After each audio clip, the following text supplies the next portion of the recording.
l'Académie de l'éloquence de l'IFG Executive Education présente le tour de la culture générale en 80 notions par Éric Cobast.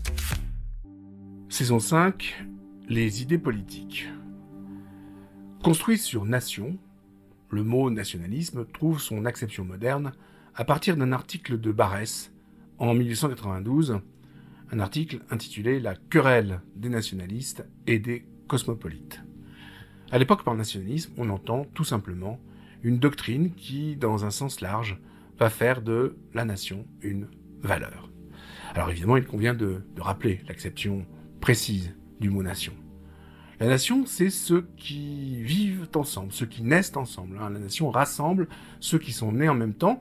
Le mot nation vient du latin nascor, naître, ceux qui sont donc nés dans la même culture, qui sont nés dans la même langue, ou bien encore sur un même territoire.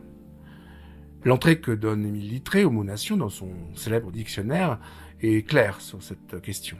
Je cite « Réunion d'hommes habitant un même territoire, soumis ou non à un même gouvernement, ayant depuis longtemps des intérêts assez communs pour qu'on les regarde comme appartenant à la même race. » On s'en rend compte, un certain nombre de nuances a été introduit par rapport au sens propre de l'étymologie. Certes, c'est bien le territoire qui définit la nation, mais il n'est bientôt plus nécessaire d'y être né. L'essentiel est d'y vivre pour y partager, je cite, des intérêts communs. Et Littré ajoute « depuis longtemps » pour souligner la dimension historique. Alors, la définition de la nation va être suffisamment vague pour introduire toutes les modulations que le nationalisme volontariste va imposer depuis la fin du XVIIIe siècle. Le nationalisme volontariste, c'est le nationalisme dit subjectif.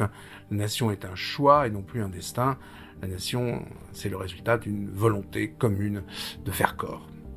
Alors, nationalisme signifie clairement trois choses. Le mot se dit en trois sens. Tout d'abord, nationalisme est synonyme de patriotisme. C'est une évidence.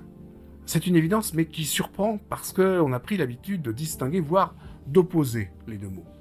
On se souvient de la boutade de Romain Gary. Le patriotisme, c'est l'amour des siens. Le nationalisme, c'est la haine des autres. Et cette opposition va être entretenue pour faire des nationalismes une des causes des guerres, mais surtout pour assurer aussi la promotion de la construction européenne. On se souvient peut-être du discours de François Mitterrand le 17 janvier 1995 devant le Parlement européen.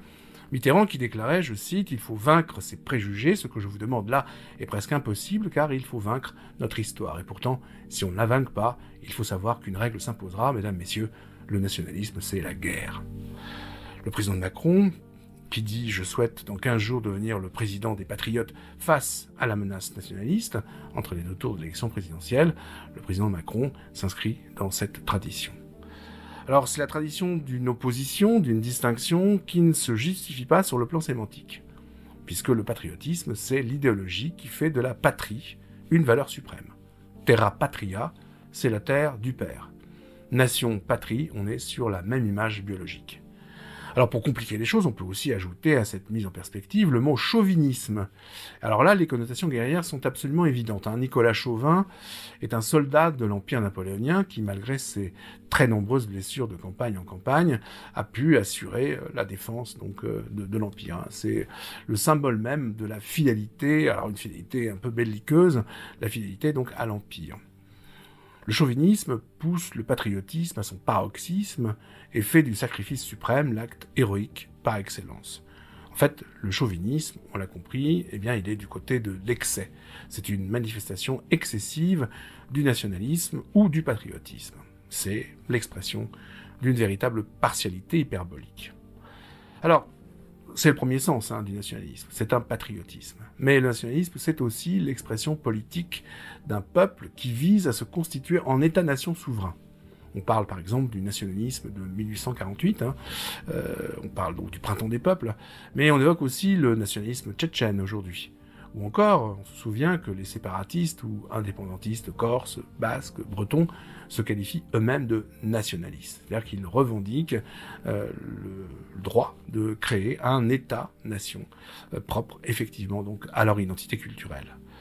Enfin, troisième acception du mot nationalisme, eh bien, c'est parfois une idéologie extrémiste qui subordonne toutes les dimensions de la vie politique au développement et au rayonnement de l'État-nation dans le cadre de ce qu'on appelle l'idéologie totalitaire.